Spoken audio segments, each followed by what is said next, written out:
Episode 2, I bet a lot of you didn't think this one was coming. I thought I'd kick this episode off by heading away from our mountain. I wanted to go exploring the surrounding area, that's if the snow would let us. Damn, I hate that block so much. Gathering resources such as these flowers, they're great for dyes, and breaking the grass for seeds, and of course killing any animals we came across. Food is still of short supply, I'm just doing what our ancestors did. Of course, Exploration 101, always bring a bed with you. Picked up some pumpkins, I would have preferred melons, and then found some tulips. Not something you often find, but they did make me realise we were in a flower field biome. And you know what flower field biome has? A lot of flowers, and a lot of different varieties of flowers. My thought process, pick up one of each type, and then we can use the power of bone meal to get an infinite amount of that flower. Got white tulips, pink tulips, and even some tall flowers. I was grabbing everything, and 5 minutes later my inventory was full. So I was heading back to the mountain. Kind of fortunate you can see it within a 500 block radius. Back at the house, I dumped what we'd picked up out on exploration, most of it being flowers. Having grabbed a load of different varieties of flowers last time, I wouldn't be picking up nearly as much this time. Famous last words when I was still finding new flowers no explorer had ever uncovered. And just because I'd killed animals last time didn't mean I wasn't going to stop this time. I hadn't magically obtained a load of food, I was still low. Hunger wasn't going to stop me from exploring this ruined portal. And by explore I mean search for a chest I couldn't see. To obtain items I didn't want. Apart from the lodestone. I did want the lodestone, that was very useful. Although, the golden hoe did have efficiency 5, I'd surely enjoy for all of 10 seconds. There was a second patch of pumpkins I took because I felt the first patch wasn't enough. A little further on I was pleasantly surprised to find a small welcoming village. And what does one do when welcomed with open arms? Kill their sheep, take their hay bales, take their cartography table, loot their chests, remove all forms of literacy to ensure they never further their education, and then trap the inhabitants in their homes until a later date when I'd return to forcibly make them sleep with each other and then enslave their children at my own personalised sweatshops. Something to look forward to. For now, I was harvesting my third pumpkin patch for whatever reason. And that was my inventory full again, so I returned to Home Sweet Home and found myself creating a new category for the storage system I couldn't believe I'd left out with how obvious it was. Now that I had a lodestone, there was a reason to make a compass. Because I could pair the compass to the lodestone, meaning no matter where I went in the world, I'd never get lost.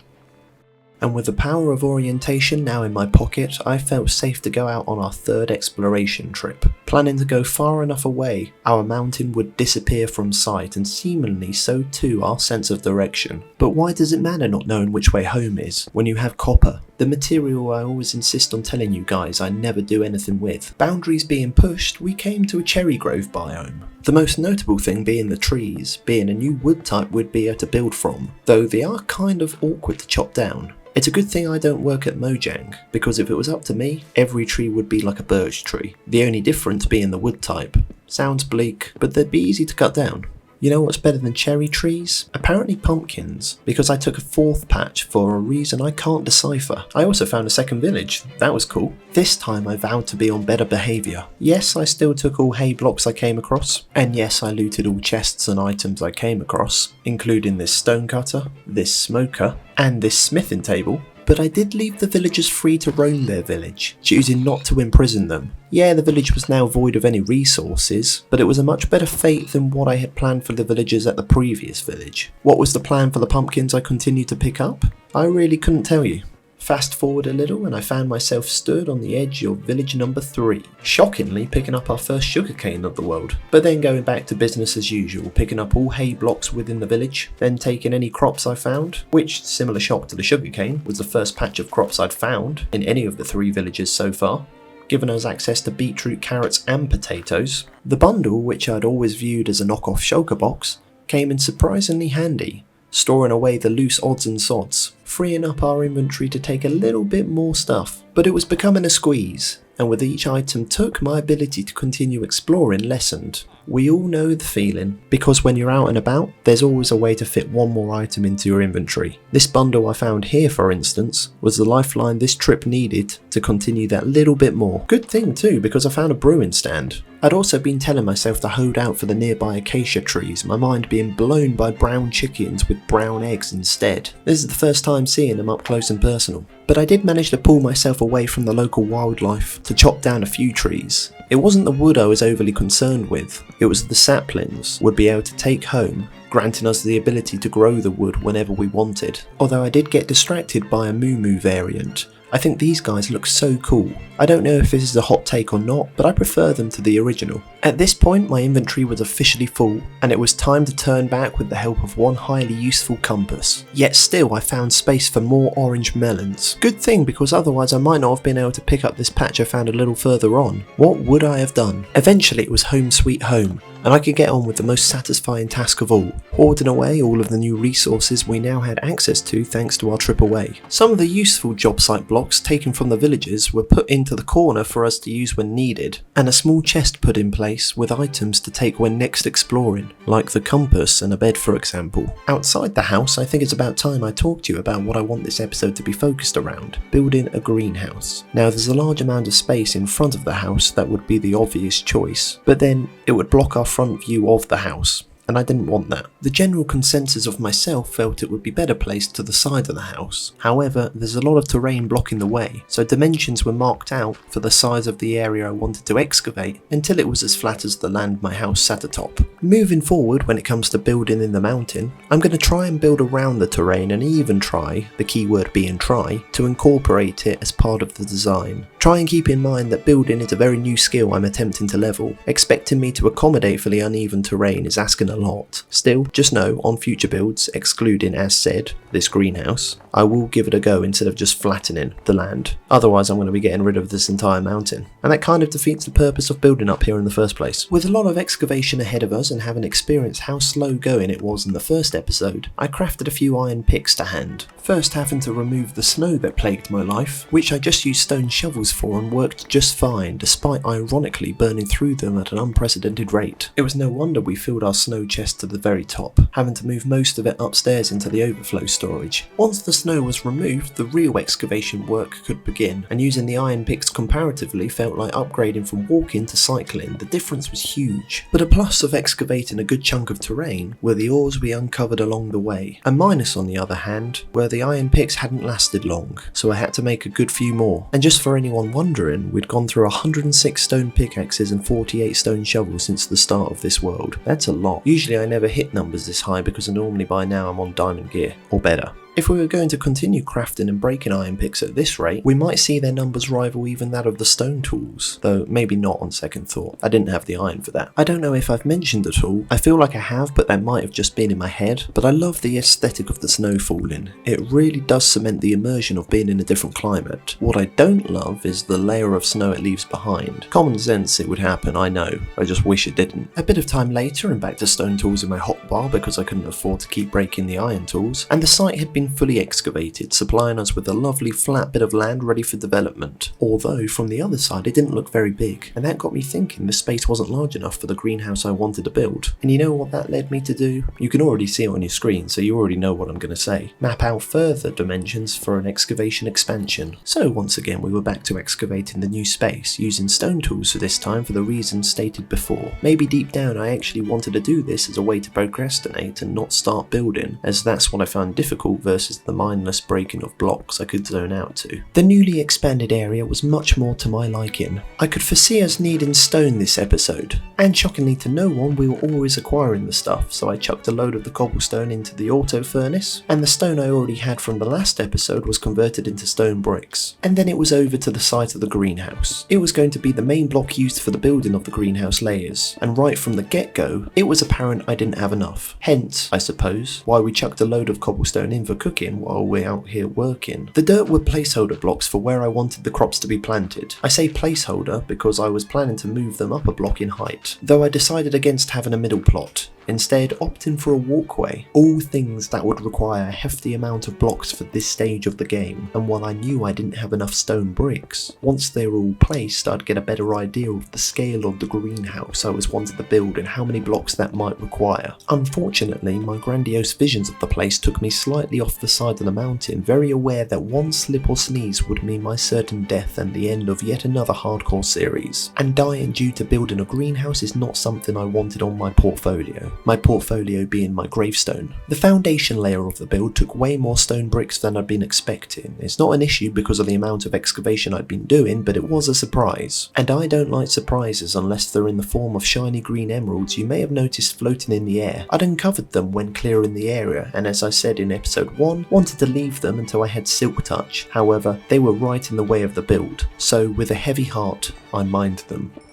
First layer of the greenhouse done, the dirt went in for the crop plots we'd be learning to channel our inner green fingers on. But yet another surprise was that the dirt we had didn't even get me halfway through this bottom layer. Rather than deal with the shortage, I outlined the second layer of the greenhouse, putting in stairs too so we could get up to it rather than having to temporarily tower up on dirt multiple times. Rather than begin work filling in the second layer with the bricks we had, I focused on the central walkway, leading to where I knew I wanted a second staircase up to a third layer of the build. Again, like with the other staircase, I felt it was going to be convenient for us getting it in now. By this point, quite a bit of the cobblestone had smelted into the highly sought after stone. We could then turn into the stone brick variant we wanted, and then take over to outline the third layer of the farm, again aware of the unpleasantness a fall would bring. Here's what it looked like from a different viewpoint. Believe it or not, I'm trying to scale down my projects, but sometimes ambition gets the better of me. I'm impressed I managed to rein it in as much as I did here, when the want to quadruple its size was clawing at me insides. Taking a quick break from the build, I checked in on a visiting wandering trader who had dark oak saplings I wanted but couldn't afford, and out of my frustration may have taken his life, even after having sympathised last episode that it was people like me that made his job so dangerous. I'm not wanting to come across sociopathic, but that's a him problem. After running out of stone bricks, I ran around placing torches as a preventative measure because as the mountain was becoming safer, I was sleeping less and less, and forgetting would cause this build to become swarming with mobs. Not what you want, kind of like how less stone had smelted than I'd hoped since our last pickup.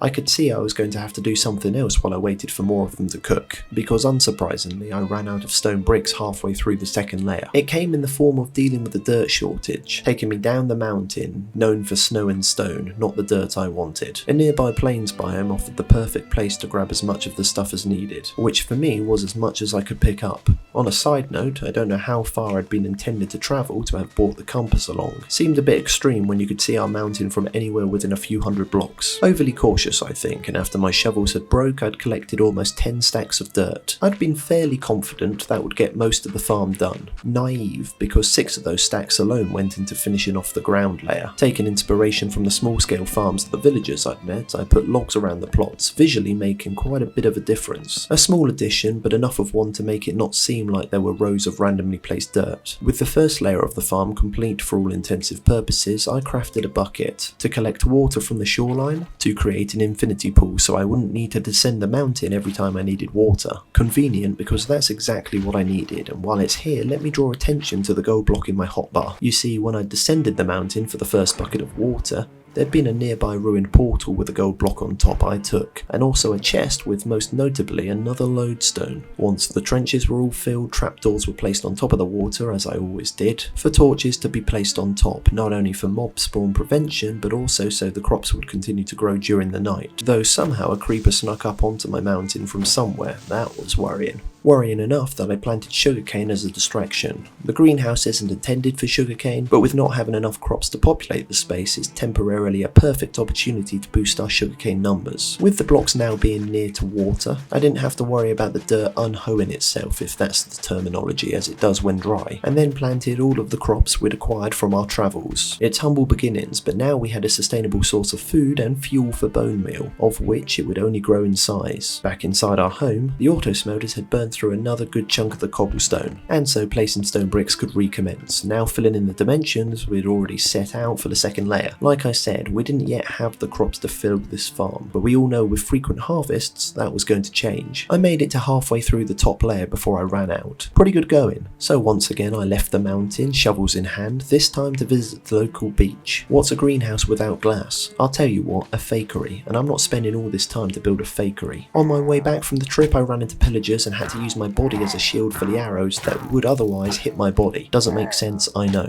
I made it back to the house with severe blood loss and put our sand in to cook. I wanted to prioritise sand cooking over cobblestone because I was pretty sure we now had enough stone to finish the top layer, because while I'd been collecting sand, cobblestone had been steadily cooking in the background, all still within render and simulation distance. I was proved wrong, we didn't have enough. It was close, with only a quarter of the layer left, and also disappointing. Not the end of the world, but it felt like it, so I went downstairs to hand select one by one the crops that had grown. I felt like Andy Weir's Mark Watney the way I was taking care of these crops. Our first replanting took place, reinvesting all of the seeds back into the soil. There wasn't much more planted than our original amount, but it's all baby steps in the right direction. And no, I didn't leave out the sugarcane. They were replanted to take up a full line of one of the crop plots, but no more than that. As said before, them being here is strictly temporary. Back to dirt placing, now up on the second layer, we had 4 leftover stacks from earlier to get through. It didn't take long, they weren't even enough for the outline of the plots. So I found myself back at the plains biome collecting more, this time without the use of a compass to guide me home. How would I cope? Skulking around in the trees was a creeper I had planned on leaving because he was far enough away to not see me, but knew deep down the charitable decision would come back to bite me, so I took him out to be safe. A whole gang of pillagers witnessed everything, and out of concerns for their safety I left the plains biome. We had dirt to place. I'd collected enough of it for the second layer, but not the third. No dramas, one more dirt collecting session would be all that's needed, and I couldn't get it all in place anyway until the quarter of the floor had been filled in. Before I took on that final session, and to give the pillagers a chance to vacate the plains, I once again went through the crops, handpicking those that had grown. Afterwards, having enough to take me up to more than half of the bottom layer of the farm. On the mountainside underneath the farm, I think I'd found where the earlier rogue creeper had spawned in from. I hadn't thought about how the section of greenhouse overhanging the mountain would plunge everything under it into darkness, but it had only been discovered as a byproduct of leaving the mountain for our final dirt gathering session, for us to head back to the top of the greenhouse and get them in place. A thin layer of snow forming on many of them because it was snowing. Sigh. Like with the first layer, logs went in around the plots, in turn wiping out most of my wood stock. Last episode, during excavation of the terrain in front of my house, many of the 2x2 dirt squares I'd planted the giant spruces into had been taken out in the process. I put them back in so that once again we would have spruce growing on our doorstep. However, as well as a low amount of wood, we were also experiencing a shortage of fuel for the amount of blocks still needing to be smelted in our auto smelting setups. A problem we'd solve once all the trees had grown. While I waited, I focused on the greenhouse, getting the plots we'd put in crop ready, as I like to say, this being the first time I'd said it. Some of the water had been freezing due to the cold climate, but I was pretty sure torches would melt them over time. With crops planted, and as I've already said, it's not going to take long for them to outgrow our bottom layer of the farm. Having the dirt already hoed was the last thing needed to make the other 2 layers crop ready, that being the second time I've now used the term. And being the eager beaver I was, harvested the crops, still only focusing on the ones that had fully grown, with good reason. Replanted, the bottom layer of the greenhouse was maxed out with crops. Good timing because we had another 2 layers of highly cultivated soil ready to receive them, and to my surprise almost filled half of the second layer. In a couple of harvests time, maybe even just the one, all layers would be maxed out with crops. However, it wasn't all good news. Back inside the house I'd noticed one of the auto smelters had burned through the last of its fuel, the other following close behind. Thankfully our solution had grown. To ensure we had enough fuel for the rest of the episode, I'd need to put all of the logs from all of the trees chopped down into the auto furnaces for charcoal, and then do a second tree chopping session for wood used for builds. Seems over the top, but when we were already smelting as many items as we were only on episode 2, I couldn't see it changing anytime soon. Again, like we'd done with the sand, we replaced the order of blocks in the hoppers so that spruce wood would be cooked next in line rather than the rest of the cobblestone. Then I went back over to the greenhouse in construction to harvest more of the crops that had grown. Even with 3 layers of space, the harvests would quickly get out of hand, and the natural category inside our home storage wouldn't be enough to contain them, so I put down a few chests for crop storage. Another sense of good timing because all of the available space, even on the top layer, was filled with crops. Of course, there was still a portion of the top layer still needing to be built, but for all intensive purposes, the greenhouse was full of stock. The sugarcane, while it was temporarily still here, was harvested to add to our reserve, and with that detour out of the way, it was back to tree chopping, a time-consuming activity when you don't have the tree capitator mod, but I appreciated the slow pace. I'm trying to live a simple life in this hardcore world, and slow tree chopping is part of that. It felt like I was burning Fangorn Forest with the amount of wood I was feeding the furnaces. We'd done a lot since putting our last lot of cobblestone into smelt, most of it having been smelted before we switched them out for logs, enough for us to be able to finish the top layer of the greenhouse. On my way back down to the house, I ran into a trespassing raid captain. I'd been more than happy to negotiate with him, but that wasn't his intention, so I killed him and took his banner,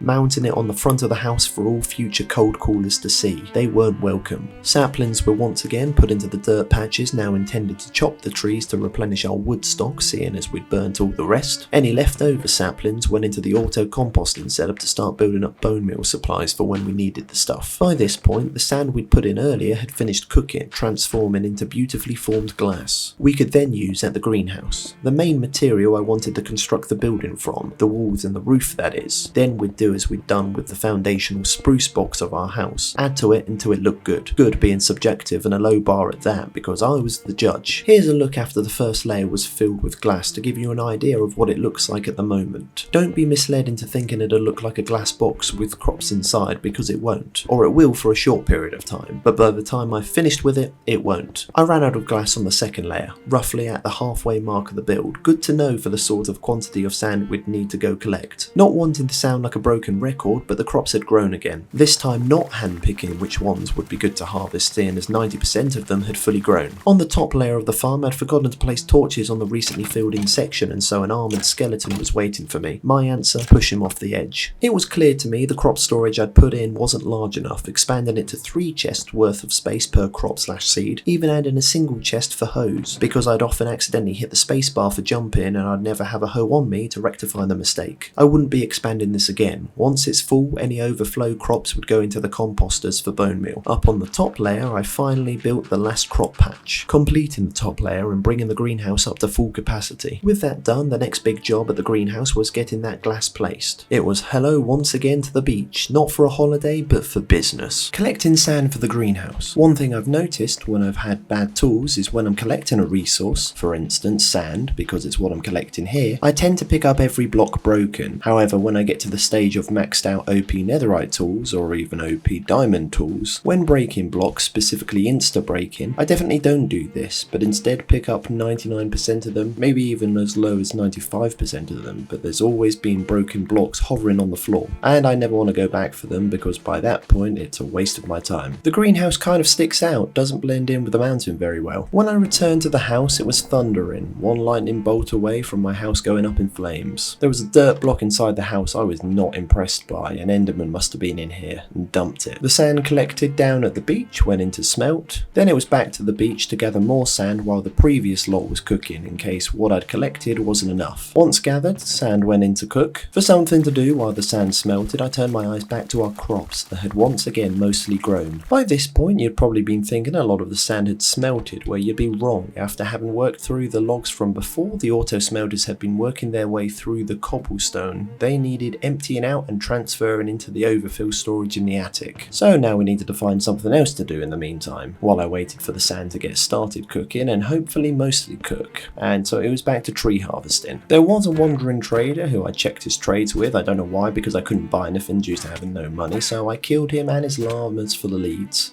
And so I went back to tree harvesting, but a baby zombie burning up in sunlight climbed my tree after me. I knocked him off, thinking he was trying to kill me, and then went down to finish him off, but he was still trying to climb the tree, so must have been trying to get to shelter before the sunlight killed him. I killed him. A pillager had been watching the whole thing, and you know another name for him? A witness.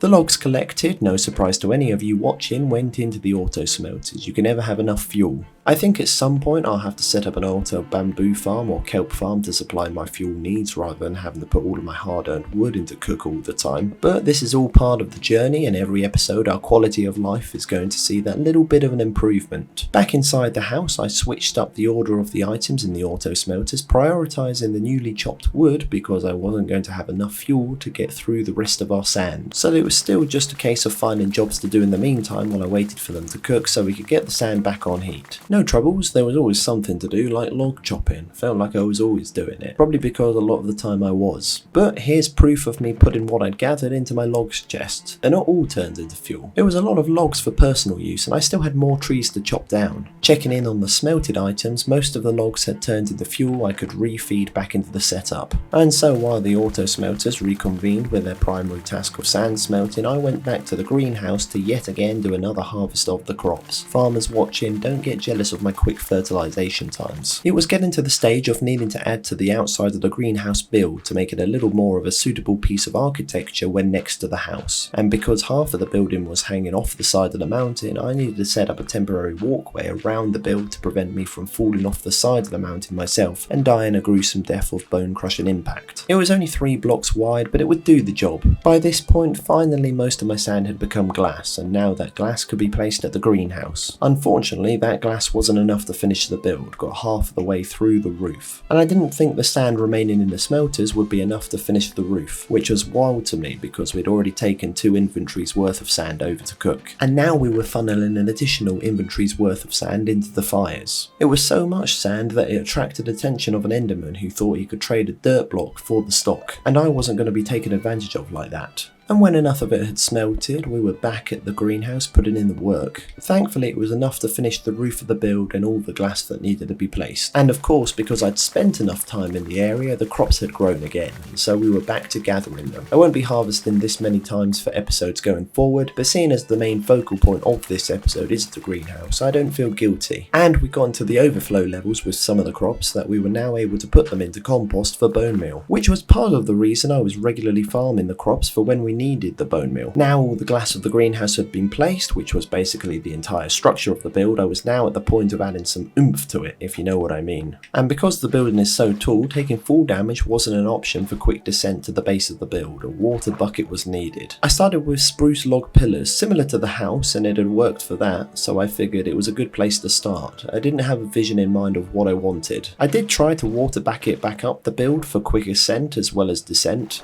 but the water kept freezing, so that wasn't an option. I stuck with the good old-fashioned dirt towering to get to the top of the build, to place the logs around the top of the greenhouse as a connection between the pillars, and then I placed logs further down the build doing the same thing. It split the greenhouse into a grid-like design I wasn't entirely against, but was uncertain how to proceed on from. The first step of experimentation was getting in stair blocks into the corners of the squares to round them off and not make it feel as rigid. But I wasn't rounding them all off, only every other one, so it was turning out to be a diagonal pattern, something that can be seen when I come away from the building. Here you go. As for the other squares that haven't been filled, I'm going to be using another block that offers a contrast to the grey of the stone bricks. I'm thinking deep slate, but not with what we've got. It's not going to be nearly enough. The best and only place to get deep slate is at the bottom of the world. However, like in our first episode, if I was going to be heading down there anyway, might as well put some work into our unfinished staircase. Once I got past y=0, the blocks I was removing for the staircase were deep slate anyway, so it was a 2 birds 1 stone sort of situation. Maybe even 3 birds because we found diamonds. Gold wasn't as exciting, but I still took it nonetheless. All stone pickaxes broken, I left the mines with what I hoped would be enough deep slate to finish the build. On the run back home, and while I had torches on me, spontaneity took the better of me and I went to work lighting a little more of our mountain. It was only on occasion I crossed paths with mobs up here during the night, but I was aiming for a complete no spawn policy. I didn't change up the design for the squares I was now filling in with deep slate, the only difference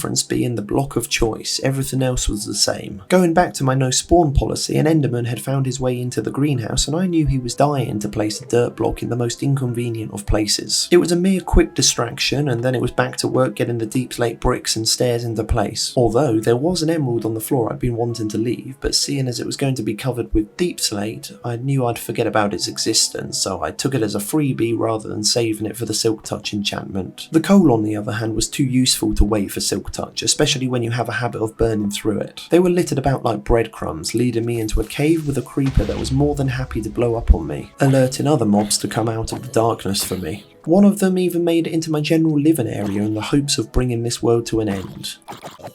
With the deep slate placed, as you can see, it was only a simple design, but the effect it had on the building's appearance had been massive. Despite still being a giant cube, it looked a lot better than being simply a glass cube, though I do admit having half of it hanging off the edge is rather jarring and isn't ideal. Also, I wasn't too much of a fan of the top and bottom arches of each of the individual squares being disconnected from one another, so I put in wall blocks as the bridge between. It's only a subtle difference, but enough of one for me to be worth the extra effort. It's things like this previous me would never have done because of the extra effort required. I would have said, as long as the crops are growing, who cares about some extra walls? In fact, I would never have gone through the trouble of building the greenhouse in the first place. For this series, however, I'm a changed man. After the walls were in, I began adding oak trapdoors, thinking it would look good seeing as it worked for the house. However, they ended up making the build look too noisy for my liking, so they were removed. And that's when I decided I quite liked the simplistic design of the build. Maybe I'd add to it in the future, maybe I wouldn't, but for the time being I thought this looked good. And inside the now finished greenhouse I did our last harvest of the episode, which was just as fulfilling as the first had been. There's something about grindy game tasks like these that tickle my brain in all the right ways. Weirdly though, halfway through I decided to start using a hoe to harvest the crops. I'm unsure why, but I think the thought process was that because when you use an enchanted fortune hoe you get more crops. Something in the back of my mind was saying, hoe good, despite me not getting any extra crops here whatsoever. Still, previous me playing the game was happy. And that's about it for this episode. We now have a greenhouse and access to a heck of a lot of crops. Before I leave, a big shout out to my members, thanks to every one of you, and to anyone who's made it this far, thanks for watching. Alright, bye.